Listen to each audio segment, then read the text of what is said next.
What's going on, everybody? Welcome to the Level With You show. My name is Wiley Olmsted, and this week I am joined by the Phantom producer himself, Tyler Hadley.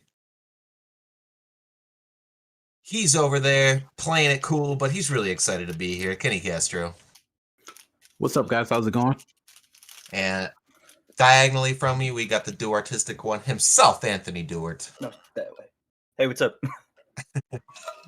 Not too much. It's a snowy Tuesday here in Western Massachusetts, and we are sort of digging ourselves out of it. And it's dark, and it's February, and we're just sort of in the thick of things down in Wintertown. So, back half of the show, we're going to be talking about our favorite snow-themed video game levels slash environments, just sort of celebrating the slippery and the cold and the powdery goodness that video games so often feature in their games. Like, I was really going through what games did and didn't have snow, and it's like, yeah, pretty much every good game has a snow level. I mean, obviously there are many exceptions to that rule, but anyway, if you didn't already, please give us a like and a subscribe, and subscribe to us on podcast services. Join our Discord. You can find out how to do that in the link or in the description below. And we've got some recent videos to check out. Anthony's keeping things going with his Let's Plays of various JRPGs. The most recent one is what, Anthony? Shadow Hearts from the New World for the PS2. Okay, cool. I still haven't checked that out, but it sounds intriguing based on what you've told me. I've got a new top 10 video of the best games of 2020, sans the PS5 games I didn't get to play yet, but that is neither here or there. You'll get there. I'll get there. I'll get there for sure. In 2022. Oh, no, please. Hopefully it'll be cheaper by then. If anything, then you'll have better, more space too. They'll probably I don't know. putting out bundles.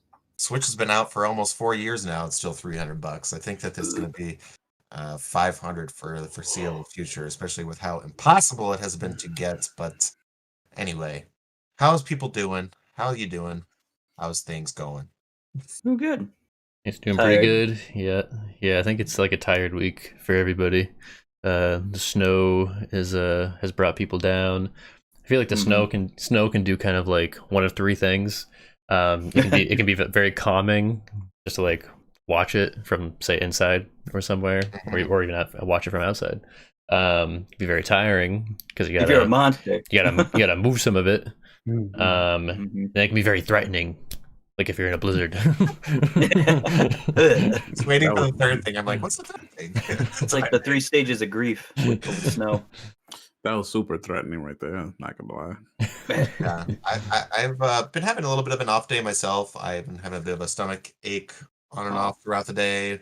Been taking some naps, and so if I'm a little bit out of it, I do apologize. But I'm gonna keep things going as best I can. Do a good podcast, talk about some video games, and yeah. So what's been going on with Tyler and Kenny at Wayfighters? I heard you're talking about things going on at your job. Is anything noteworthy, or is it not something that you could discuss on the show, or it's just digital cleanup? Business as usual. Yeah. Honestly, that's all it is. It's just taking us software, declogging it, people getting paid extra for it. That's it. Okay. Yeah, business as usual. We're working slow. Gotcha.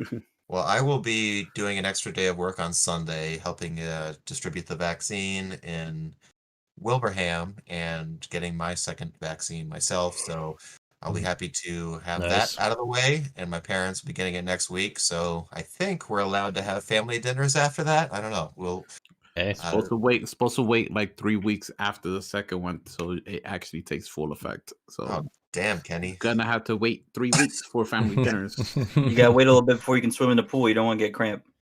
True that. Like it's is it time yet? Is it time? Is things normal? I don't know. But we're getting there. We're getting there. We're getting there. You can at least see the destination around the corner. Yep. I'm just waiting for everyone to get the vaccine so my AMC stocks go back up. Oh yeah. Yep, that's we true. can get back out to the movie theaters. So yeah, crazy week for the stock market. We don't do cruising for a news and anymore, but that would certainly be at the top of the list. Oh yeah, craziness.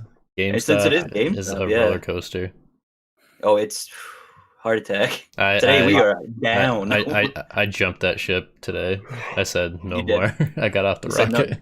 Really, it did? You gotta wait. We gotta wait till the 4th because that's when the 2 more days. I don't know how much I trust because like so many people said like, oh, Friday was gonna be the day where like Friday options was like ran the last out, day. and man, I was so mad because I was gonna get out yesterday when they were at around like $300 a share, When did you buy in? and I bought in at like 230. Nice. Yeah, I bought in at 3, so I'm big red. I'm big red chewing gum right now. Yeah, it was rough. So I mean, I still left on a loss. But I mean, the thing is with GameStop, it's a stock that you know is going to go back down. So it's not like once like you can just like keep your money in it. Yeah. That's wild. So it's just a matter of you when it's going to go bought, back down. So where's the price at now? Do you know? $90 last I 90. checked.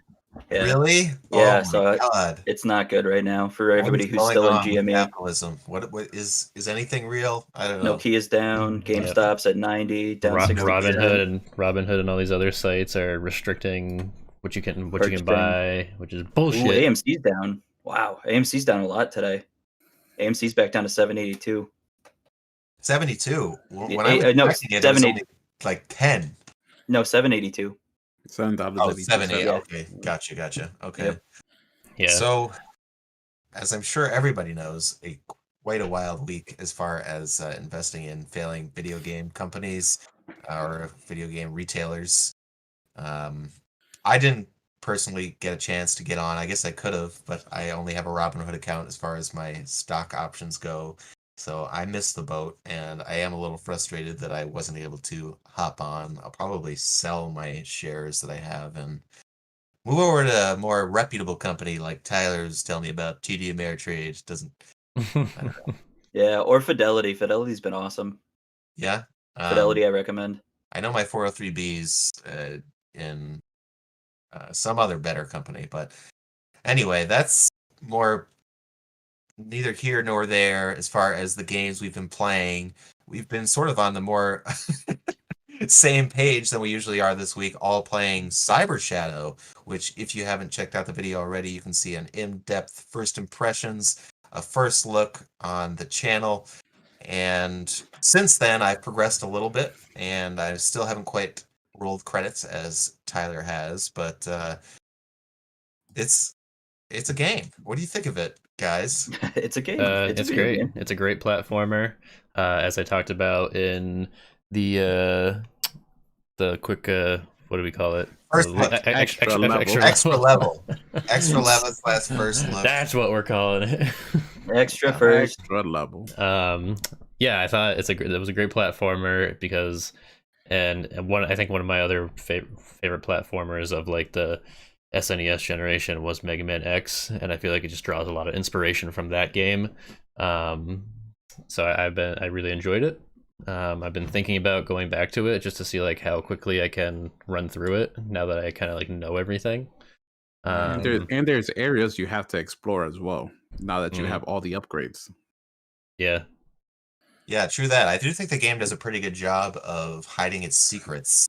For those that missed that episode or might not know what this game is, it is an 8-bit action platformer from Yacht Club Games. Is produced by them, the Shovel Knight folks. Mechanical Head Studios is the one that actually developed it. I think it's mostly a one-man team. Just released last week on Xbox Game Pass, as well as PC, Switch, and PS4. It's very challenging, mostly linear in its structure. You're sort of just going from point A to point B. There is some minor backtracking here and there, but it's mostly just a showcase of pure skill, platforming / slashing people. You start the game out with nothing but your side slash. It seems very sort of one note and simplistic, but as you progress, you steadily expand your arsenal to have a shuriken that you throw, or a up fire attack, or now that I'm in the back half of the game, I can dash, which really expands things as far as traversal goes. My personal favorite part of the game is just the excellent boss fights that really are high intensity and don't waste their time with drawing things out. It's just sort of bam bam, but you can quickly succeed or quickly die. Kenny, you said you just got to chapter 7, is that right? Yep. Well, Okay. I'm midway through it. You're midway through. Okay, gotcha. Same here. What'd you think of the train boss? I thought he was awesome. I honestly, once I figured out, the strategy behind it, it was like quickly easy. Moved on from him like that. It was just being patient, because there was moments where maybe I got in a little too close on him, and then I was like, I know the attack's coming, and Yeah. you know, I was. Yeah. I think it's great that it uses the parry mechanic, which is another one of the upgrades that you get about, I don't know, maybe 33% of the way through the campaign, where you just hit right on the D-pad as a projectile is coming in to hit you, and you smack it away and hit it towards the enemy. And it's a little bit surprising how much they want you to rely on that, especially in that fight. Or at least that's how I felt. It was like, if you're not Oh, wow. parrying, you're essentially have no chance. Were you using that? No, I did beat him without parrying. Oh wow! So his Bec- big because what you do to what I found, because the parrying is I tried parrying, but you really take off barely any health with parrying on them. What you're supposed to do is those robots, right, that come out yeah. that have the beams going straight down. You dodge past the beam to get behind it, and then you hit it, and then that's when it breaks the shield in front of it. And then you just afterwards, after it's floating towards them, you have to hit it like 4 or 5 times to speed it up, so it's going fast, so that it hits him in the eye before he has a chance to start doing his next attack. And that takes off like 6 bars of health every single time you do that. Yeah, that's how I played it. Oh wow! So I did a combination of things. I was, he's got his big orb that he slowly kind of pushes. Like, it's very predictable. You see it coming from a mile away, and you can just smack that away. And as soon as he does his other attacks, like setting out the little minion that you were referencing, if you just, it was very high intensity. Kill the ads, get in, slash the eye. So it's cool that you can go about beating these bosses in different ways. Yeah, I didn't even think of parrying the giant orb that he blasts at you. Yeah, you can parry it. It's very easy to do so. You can parry anything, the little bullets he shoots at you, anything. And you do this with just the press of the right D-pad. And I've gone back and forth on whether or not I think that's actually a good idea. I sort of think that putting the parry on the LB, like it is in so many other games, or the L1 would maybe made more sense, but I think it would have made it way too easy. Maybe so. Maybe Yeah. so. Maybe that's what they were going for, was sort of a difficulty on it. I mean, are you guys using the D-pad or using the analog stick? oh, the D-pad. I'm You're playing using with the the D-pad? analog stick. Yeah. Like the entire way? Entire way. I cannot play a game like this using the joystick. I'm using the joystick. I did a combination of the two. Once I got the dash ability, because I was realizing like I wasn't able to dash as easily with the joystick. So that's when there's a lot of times where I would like switch from using the joystick to using the D-pad when I was like dashing around and stuff. You want to know a little trick that you might most likely missed, Tyler? Is that you don't even got a double tap for dashing. Yeah, you do. don't? You just hit the right bumper while you're moving, and that's an automatic dash. What? Yep. Okay. Where is No. why was that not anywhere? Well, I did it by my. I actually was like, because after I got it, I'm like just pressing buttons to see what else I might be able to do. And when I pressed it, I'm like, wait a second, it's an auto dash. Oh, I'm like, perfect.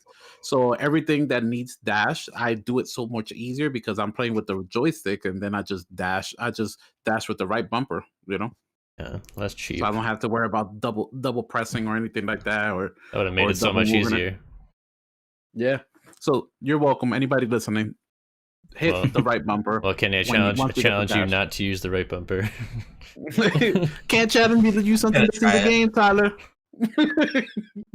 I think that would definitely make things a little easier because yeah, the double tapping while it can be a little finicky, especially when you're in the platforming sections where you really need to jump a big gap or anything, and you accidentally don't dash and you just jump and land in the spikes and you're like, Yeah. oh shit.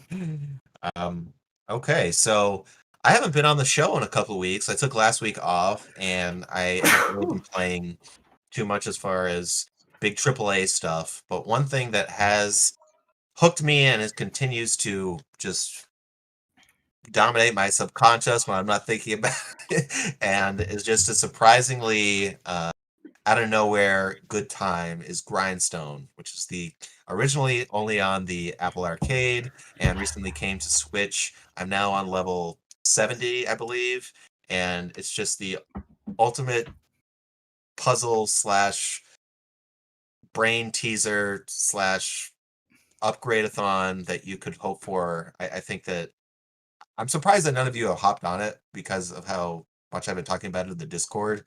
But Grindstone, I probably put in 20 plus hours at this point. Just Is learning the is it intricacies on of it. Game Pass?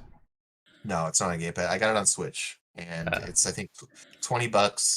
Well worth it. There's over 100 levels, and just the gameplay loop is so addicting. I talked about it on the show a couple weeks ago, but you're essentially trying to string together uh, enemies that are of the same color. You kind of have a grid, like think of a chessboard, and they're all filled up with either red, green, or purple or yellow enemies. And you want them to line up in the same way, either horizontally, diagonally, vertically, just as long as they're touching each other in some form and racking up combos. So as long as you kill 10 enemies, you get what's called a grindstone, and and a grindstone enables you to link together two different colors. So you can get enemies, or you can get combos of 20 plus going on to where it's always satisfying to see your character George, who's this blue kind of funky looking dude that slashes through these jerks and creeps as they're called in the game. There's a little bit of lore going on there, and I've just continued to go back to it, and I just really think for the value of 100 plus levels, a bunch of secrets, a bunch of I guess there isn't really a whole bunch of else to do except for do the levels, and I do think that the game has one major flaw, which is the fact that when you take any sort of damage, instead of just quickly reloading the level, you need to go back to the inn, which is sort of the hub or whatever, and purchase your what you need to heal. And if you're out of that currency, they give it to you for free. But that's one thing that sort of slows it down at times. It can be sort of a drag when you're feeling really good about how you're doing, and then all of a sudden, oh man, I got to go back to the inn. But anyway, Grindstone, I gotta give it its due because it's really been taking up a lot of my time, and I think it's something that people should totally check out if they're into puzzles like this at all. That's what I love about Switch games like that, because you can just kind of get sucked in out of nowhere and you have the availability to play whatever. Mm-hmm. It is a ideal Switch game. Like I've played it on the big screen a couple of times, and it just looks better in your hands. I mean, the game originally came out on the phone, so Makes sense then. Not bad. so that's Grindstone, and I want to hear about The Medium, which is the new game on Game Pass, and I think that's it. I think it's on, well, I mean, of course you can purchase it if you want to, but it's on PC and Xbox Series X, not available on the Xbox One. Tyler and Kenny, I know you've been dabbling. What are your early thoughts? I'll go first real quick. So far I am enjoying it. It's nothing too crazy out the gate. I don't think it's a game that's gonna hit nobody's, top 10 of the year list. I think it's a decent horror game. The team then when I looked at it, the team that did Layers of Fear, which was a pretty good game when it first came out, wasn't anything too crazy as well. But so far it's setting a world for me that I am starting to invest in, right? And I see myself gonna potentially see the game through. Hopefully, nothing too crazy. Normally, I tend to give up on these horror games, but I am trying, and because it doesn't have any of the jump scares, at least not like that. At least I haven't run into them like that. But I will say it's some of the parts are kind of unforgiving. Like I've listened to a couple podcasts talk about the part that I was just recently stuck at, and I was happy to hear that it wasn't just me that got stuck here. Like I even listened to the kind of funny Xcast, and they were talking about it, and Greg got stuck at the same part real quick. I had to try a couple times, just like I did. Which part was this? The chase. I was asking if you hit the chase scene. I got stuck there. Like there were so many times where it just there was one turn that it got me every single time. I'm like, what am I supposed to do? Am I supposed to go this way? Am I supposed to go this way? Like, why does it catch me every single time? What's funny is that there was one point, right? So you're just, because at first it starts off with the camera in front of your face, and then it pans behind you, and then as you take a turn and all this stuff. So there was a point, Tyler, right, that he pops up right in front of you, right? Mm-hmm. From being chasing you behind, he pops up in front of you, and I was like, oh fuck. Maybe this time I'm supposed to turn back, right? That's what I thought too. And I ran back, and then he's behind me too. It's everywhere. You gotta watch out. It's gonna spook you. So the last time I got through it, I literally just banged that left when he came out, and I even through the bugs, I was like, just keep smashing, sprint. You'll make it through. Yeah. And then like at the part where he keeps catching you, so you die, and it gives you the hint, and it's like, oh, use RB to use your energy. And I'm like, but then you can't use the energy exactly. Like, what?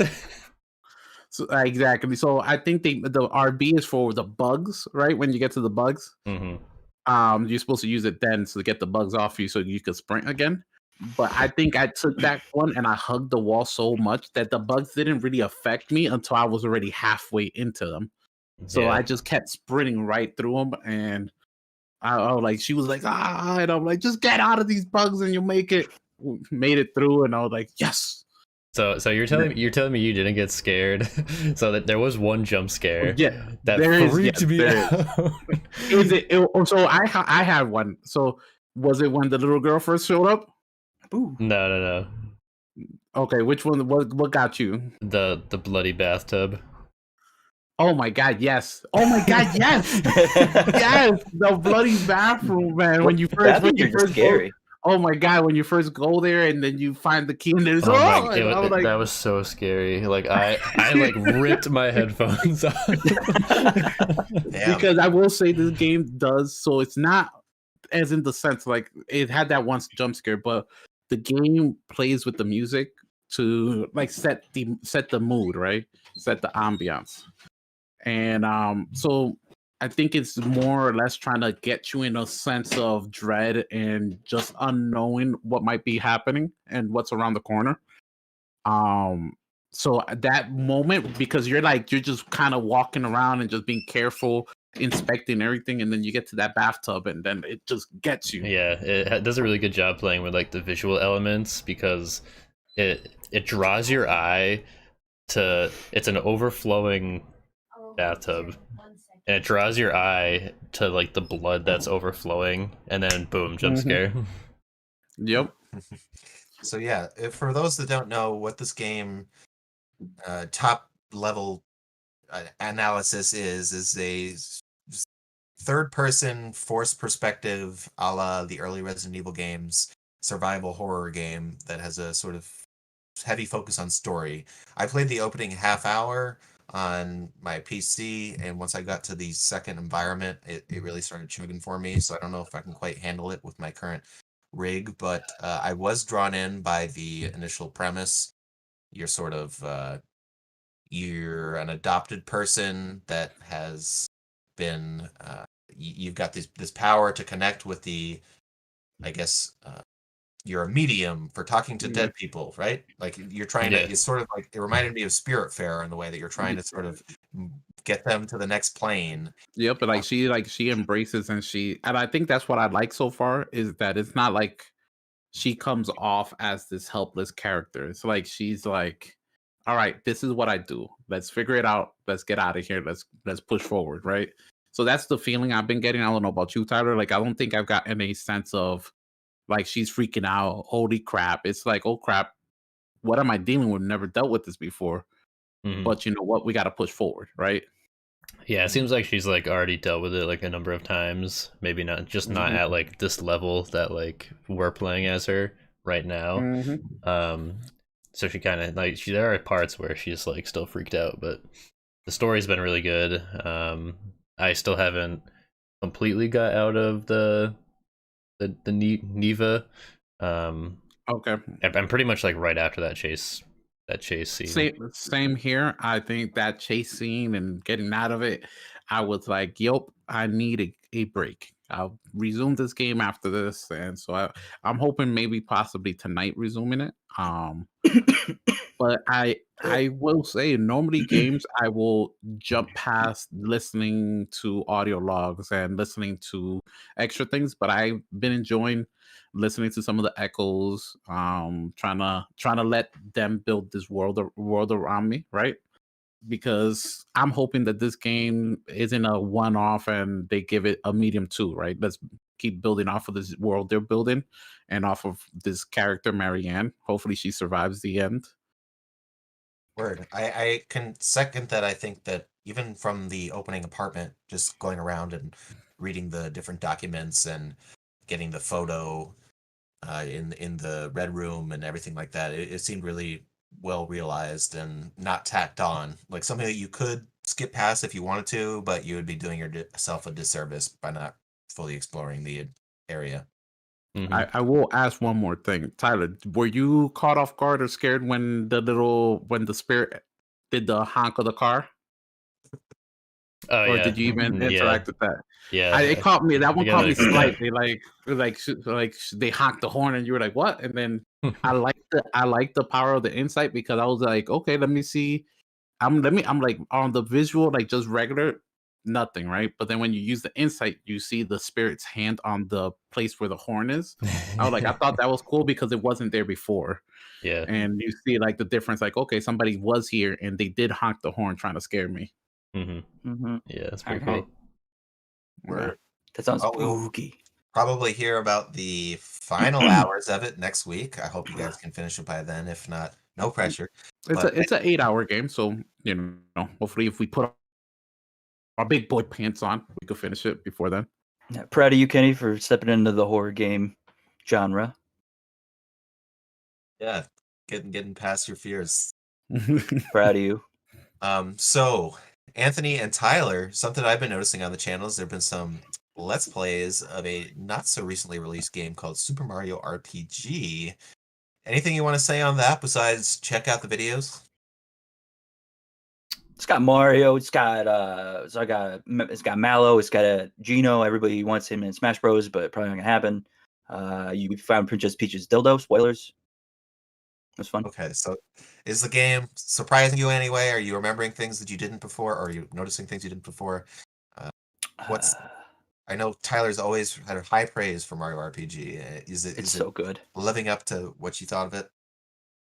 I think it's very fun to like what we've been doing is switching off. We've been sending each other files, our save files, pretty much through an emulator, and I feel like that's just the easiest way, plus the highest quality way currently to play it. Until hopefully, maybe I'm hoping it comes to Switch at some point. I think that'd be really, really cool. Would be really cool. Yeah. Definitely be a nice addition to the NES or SNES online library. Yeah, they really need another Mario RPG like this one because I mean, all the other Mario RPGs that are out are great. They're good. The Paper Marios, the Mario and Luigi sagas, are good games, but I don't know, it just doesn't have that like the character of what the Mario RPG has. I'm not really sure like what it is that it's missing, but it doesn't feel the same. I mean, maybe it's just kind of the art. Maybe it is just the art style. I think it's the originality too. There's no in the new character like there you don't have a party, so to speak. Besides the first two Paper Marios, really is you have your partners, which are cool because you have your Mario and then your other partners, and then Super Mario RPG you have like this roster, this lineup of characters, two that include like two wholly original characters, which was awesome to see. There's Mallow, the like he thinks he's a tadpole, but he's like this magic using cloud like pudding guy. And then there's Gino, everybody big fan favorite. It's like this puppet or like doll brought to life from the Star Spirit's power. So he's awesome. He's a great character. Then you actually get to have Bowser in your party and Peach, and they all have like really good, like they're all useful. Every character is useful. You have your classic, turn-based combat. Every button, which they've kind of kept throughout, Mario and Luigi or Paper Mario, kind of does something. You have your active time, which is really cool. But I think it just lost a lot of the originality. Plus, you're in the Mario and Luigi games, which are still fun. You're limited to Mario and Luigi. You don't get any of the party members. You don't really switch up any of the combat. It's all boss battles take forever. Take forever in the Mario and Luigi games. Yeah. Gotcha. Yeah, I think this may have been like the first time you were actually able to kind of team up with Bowser. And I thought that was a super cool thing. I feel like all the iterations afterwards was Bowser's a bad guy. Exactly. Yeah, or he's just like, oh, forget him, and then he comes like he's like it's a bait and switch where it's like, oh, Bowser's like, oh, we're teaming up, like in Superstar Saga in the beginning, they're teaming up, and then he leaves and comes back at the very end to just be possessed by the bad guy, and he's the final boss, but he's got boobs. Mm-hmm. The art style is really something that sticks with you, even though the game's been out for 26 something years now, and it's just got sort of these weird claymation just something that has not been recreated very much, I think, over the years. So if people haven't seen the original Super Mario RPG, I think you should check out the videos on the channel and maybe consider playing it for yourself, either through an emulator or the Super NES Classic, because while I myself have not yet to take my own advice, it's definitely something that's always intrigued me, and I'm glad that you guys are playing it and that people can check it out if they so wish to do so. It's a good time. You won't be disappointed. Anthony, you've also been putting up other Let's Plays, as we mentioned earlier, Shadow Hearts from the New World, a semi-little known PS2 RPG, as well as Grandia 2. What do you want to touch on most as far as the stuff you've been pumping out? I'd say Shadow Hearts, it's really, that's a big, one of my favorites from my childhood. I bought it in I remember going to the Hadley Mall way back in the day. So there was a mall by where I grew up, because I lived in a condominium at the time with my mom, younger brother, and we went to GameStop. And I don't remember what I remember choosing. You remember when you go you can remember going back to game stores when you were younger and having two games you kind of want because you finally had a little bit of a little bit of your own money, I don't know, doing chores or whatever. You've just been saving up from Christmas and birthdays. So I remember picking between. It's I could do Shadow Hearts, or there was I forget what the other game was. I think it was Romancing Saga or something that I bought later on, but definitely wasn't as good. But I just remember, buying that and getting pretty decently far in it when I was younger. And I went back recently to try and play it on my PS2, and it was just the quality was because it's an HD TV, and I don't have an upscaler or anything for it. So I ended up actually going through and playing around with a PlayStation 2 emulator called PC. It was PCSX2, I believe, and it's absolutely amazing. Once you get it up and running, to see that game what I've been recording it, and I'm sure I mentioned it a bunch in the video too. 720p is just phenomenal. It's absolutely amazing to see it just kind of upscaled in such high quality. And so is this a fully voice acted type of thing like Final Fantasy X, or is it a little more old school than that? Yep, it's fully voice acted. It's got, of course, there's lines that aren't voice acted, but a lot of it is voice acted. Cutscenes. Trying to think of other things. Combat's really unique. It's kind of like an active combat where it makes you pay a little bit more attention. There's a system. It's the last game currently in the Shadow Hearts series. There's 3 before that, technically. Oh, really? Huh. That they use this thing called the Judgment Ring in combat, and sometimes out of combat, which is cool. And you can see that if you're buying items, you can get a discount on them if you hit certain spots in the Judgment Ring. It's just this ring that spins around. And there's different little highlighted areas on the ring that you have to stop the pointer at. And you'll, if stopping them in the right areas at the right timing will, succeed in action if you're in combat, or if you're buying stuff, it'll give you discounts, which is really neat. So it's a little more involved than just kind of a classic standard turn-based, select your action, wait, Gotcha. So you think it holds up? Is it something you're going to continue to play? Yeah, I'd actually really like to beat this because I haven't beaten it before, and just seeing this in such high quality and being able to talk and actually have I really like this playthrough because it's very relaxed. I feel like I'm kind of getting into the groove, so to speak, with just recording games because it's not something I've really done a lot of before until now.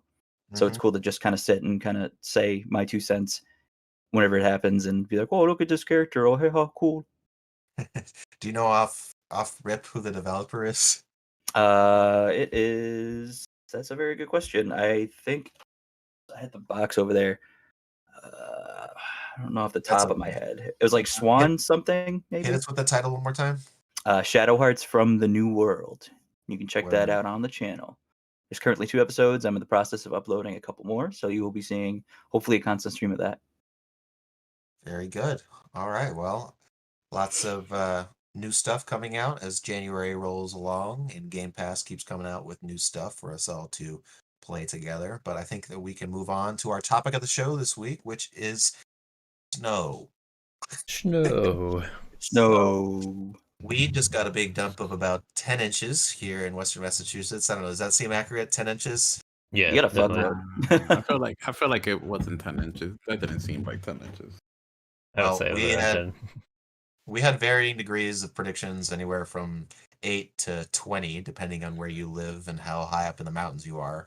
But it was definitely significant. The plows did a great job of making the roads totally fine by the time I woke up today, but definitely was able to frolic as one does in the snow. It's good snow angel weather out there this morning. It is. It was very good snow angel weather. Very fluffy. So I thought, why don't we talk about our favorite winter levels that make you feel cold. And so yeah, I know this is sort of it sort of feels like a throwaway topic, like, let's talk about snow levels. But I think that there's really something to be said for a game that does one in a really memorable fashion. I feel like almost every game has a snow level, or I said before that's an exaggeration, but just think about it. Dark Souls, snow level. Oh, yeah. Bloodborne, snow level. Every Mario game, snow level. Does Halo, does Bloodborne ever? What's the snow level in Bloodborne? Kaner's Castle. Kaner's Castle is this sort of secret area that you need to get an invitation to. I forget how exactly you get there, Oh, but right. yeah. So, and it has a very tough boss fight at the end, Martyr Ligorius or something like that. You're fighting him on the rooftop. It's a really, Yep. yeah, it's a cool area. But so I'll start things off, and you guys can follow up with whichever one you want to give a special mention to. But my personal, perhaps favorite game of all time, Halo Combat Evolved, level 5, Assault on the Control Room. It's the first time you get to operate the tank, which I think was like next level badass at the time because of its like distance that you could shoot things off in the level. It was just Halo had the best draw distance at the time, I think, on console, like by far. Like whether Yeah. it was when you were taking out a Banshee 300 feet away, or you were on a bridge overlooking the snow and tossing a grenade 200 feet below and watching the grunt actually die. It was just really cool. And seeing the purple and blue stained snow was something that was like really dope at the time. I know it There's didn't. also what was it? Lockout? Is Lockout the one that's in 2? The multiplayer map, the smaller one? That's the snow. That sounds right. I didn't play. That really does sound right, but I can't confirm. But I gotta look that up too, because that was my favorite. so yeah, that was the first one that came to mind. But I mean, there's the beginning of Metal Gear. So many great games. Oh, start yeah, that's with right. snow, and I wonder what exactly the reason for that is. Like they're trying to make you feel vulnerable, or Yeah. just yeah. I think that probably is it. I mean, we got Red Dead Redemption 2 starts like that. Uncharted 2 starts like that. Metal Gear Solid. Grand Theft Auto 5.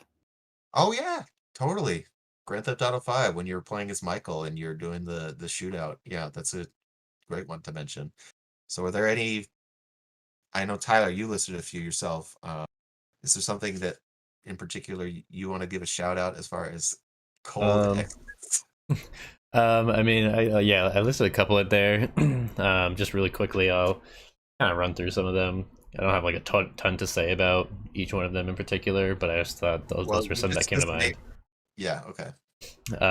Celeste was a cool kind of like snow Ooh. environment. In addition to like the great gameplay, I mean, you're going up this snowy mountain, and there's a lot of times where you're kind of like entering into the mountain and then like out of the mountain, and just like all those scenes with the characters and the snow falling down was pretty cool. Yeah, I'll second that. Celeste, great game. Skyrim, I thought of that, like going up to like the mages Kenny's just like, God damn it. area, where it's all snowy. It was pretty sweet. Sounds like Kenny wants to say more about that. Yeah, why don't you hop? Because Skyrim is a game that just is all about the snow. Yeah, Honestly, that one, the snow in Skyrim and just being out there, just shouting people off the snowy mountain, my favorite thing to do. Mm-hmm. So that one definitely stands out for me as well. So I was like, I had a feeling somebody was gonna mention it, so I was like, but it's definitely on my list as well. For sure. I mean, and Skyrim is a game that continues to be talked about 10 years after it was released. And just the feelings that it gives you when you're exploring those mountains and, you know, Skyrimming yourself up them, however jankily you do it, it's With a horse, straight up. yeah. I mean, like, it definitely gives you that feeling. Like, even today, getting up that mountain where it feels like an accomplishment. And there's the whole part with the college of whatever where you're learning the magic. Oh yeah, Winterhold. Yeah, there's just various regions, and the game's supposed to feel like Nordic and a little bit Viking-esque. And I think that Does Valhalla have any snow? Oh yeah, quite a bit. The whole Norwegian starting area is snowy, and then like the top 20% of England is pretty snowy. So there is a big gap where there is no snow, like a good 45 to 60 hour chunk where there's no snow. But I like that part. It's there. I think some of the strongest parts are in the snow, and I think that Valhalla does a really great job of keeping track of your footprints, and after a battle, just looking upon all of the different lumpiness and varying degrees of I like lumpy. that was one of the things that Kenny had first mentioned was when he first played it. It's like, damn, the snow in this game is really standing out. Yeah, it looked and almost, I want to say almost felt realistic, because it almost felt like I was wading through snow. I bet it felt like that for Tyler with the haptic feedback. But definitely that one is as well on my list, Valhalla, because the snow in that beginning region of Norway was great. That was amazing. I feel like my list is getting dwindled down slowly but surely. Yep. Tyler, you also listed Undertale. Yeah, Undertale, because there's a couple. I mean, that was another one where you start off kind of in a snowy area. Snowden at the very beginning was a snowy town and talking snowmen and good music, cheerful characters, and I don't know. I just like Undertale. Yeah, no, that's one that definitely right off the beginning, as soon as you leave the house, you're in that snowy town, and I think that's one of the more memorable sections of the game. And is there sliding around at one point? Yeah, there are like some areas where you're like doing puzzles, or there are areas where you're doing a puzzle and you're trying to like slide in the correct direction. Right. You have to put like ice cubes in the way to like block your path one way or the other. And I was trying to Google just really quickly, didn't actually put much effort into it as to what was the first game that had slippery floors. And I couldn't quite place it. I was like, did the original Legend of Zelda, did the original Super Mario Bros? I don't have a definitive answer to that, but the earliest one I remember is the cave in Gold and Silver, Pokemon Gold and Silver on the Game Boy. Was when you're about to the Elite Four, when you're on your way to the Elite Four. Okay. Well, that was late 90s, so there had been quite a few Mario games with slippery floors before that, but that's certainly a good example of it. But I think it's just something that we're so used to now when we play games like that. We're like, slippery here. Okay, I know how to judge the momentum that I need, because this is in a million other games. It's a slippery floor because it's icy, and just something I wanted to highlight because it was snowing outside, because I thought it would be interesting thing to reflect on. I like it. Did you have any, Anthony? Yes, I have a couple. The first that come to mind is this first level in Scott Pilgrim in Toronto in the beat 'em up game, Scott Pilgrim versus the World of Game. That Did you little buy that yet? level. No, I bought it, but I'm waiting for my copy to come in once they make it. Oh, okay. So Gotcha. that's the hardest part. So that'll be like a couple months down the road, which sucks. But I mean, I'm glad I was able to score a physical copy of it. Mm. So that'd be pretty cool. Yeah, that first whole level in Toronto is all. It's really cool. I love the atmosphere of that because it's at night. It's snowy. It's got banging music. You're running along, beating the shit out of these dudes that are just coming at you. You run into shops. You buy stuff. It's great. So And when then when you do get that in, let me know because I want to record some stuff. Hell yeah, I'm Fun really to play excited. for us. I love that game. Word. And then there's Winters and Earthbound. It's a great spot, great place. Go through there, like halfway through the game. Start off as your boy Jeff, and he tries to find his way out to make his way to Ness and Paula to save them from these zombies in a zombie town. And Right. it's I got think I great got to music. that portion. I love that spot. And then I think the last one for me is Dual Hearts. It's an old PlayStation 2 kind of Zelda-like game, which is really fun. I'd recommend checking it out, and anyone who is interested. But there's a whole snow world that's like Santa. It's like because you go into people's dreams. Like that's kind of like it's Mario 64-esque almost, where you find people and you go into their dreams, and dreams are all these whole worlds and levels. And there's one that you go into, and it's just like a Santa theme level, like Christmas, like North Pole. Word. Okay. Oh, What and about you, Zelda. Kenny? Oh yeah, well, Snowhead. Zelda. Zelda's got lots of great snow. Were you going to mention something specifically, Kenny?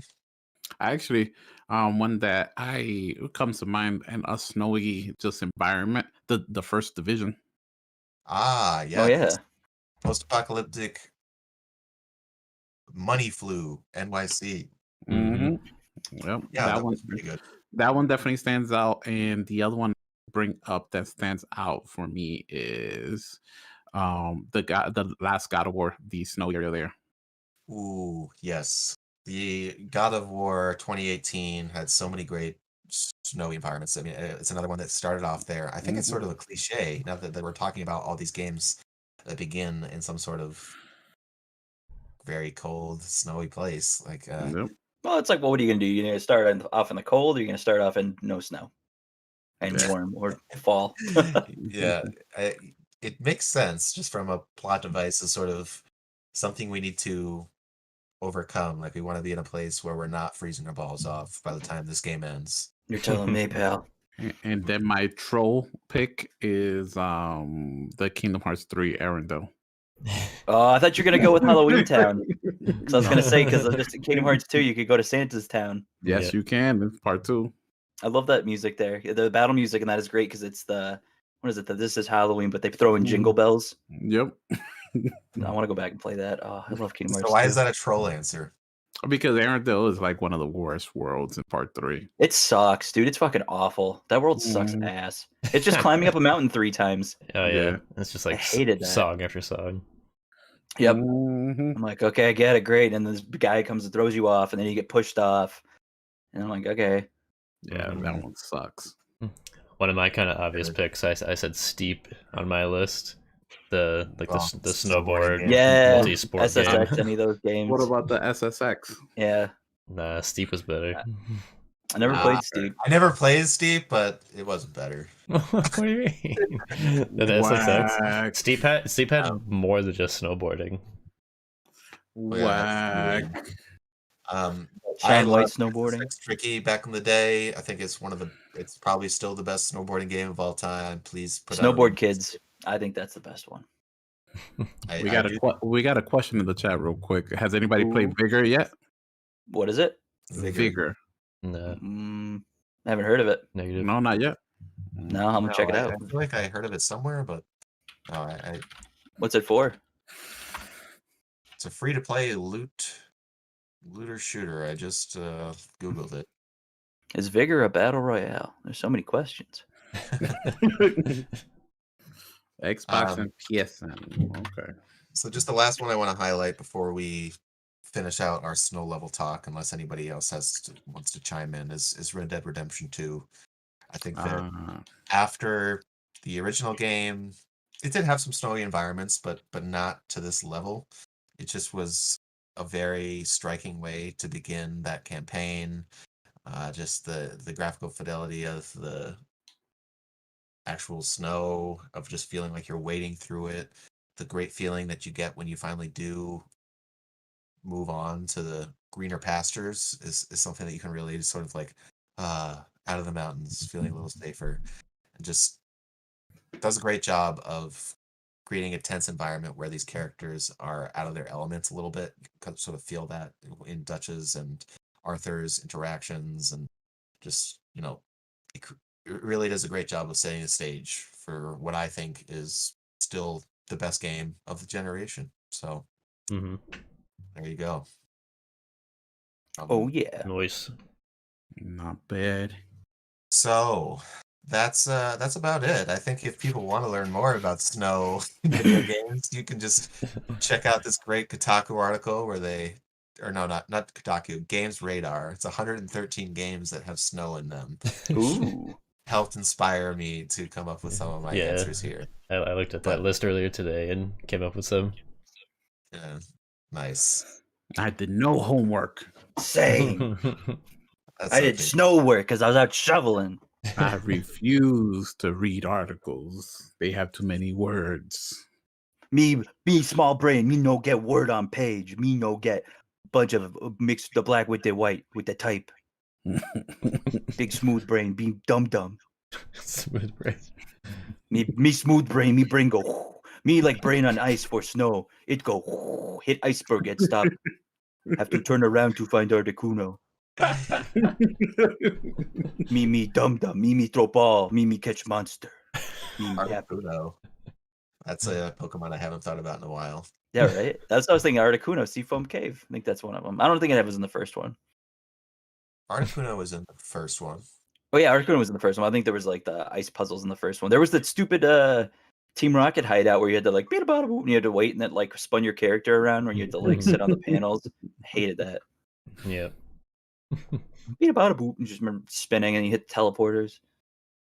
All right, guys, that has been the Level With You Show, episode 89. Thank you so much for joining us this week. If you haven't already, subscribe to us on podcast services. Leave us a review if you are so inclined, and check out other great content that these y'all have been pumping out. Okay. See you later. We'll see you next week, Tuesday, 5:30 Eastern Time or so. Until then, stay level, and thanks for tuning in. Bye. Love you, miss you. Bye. Bye.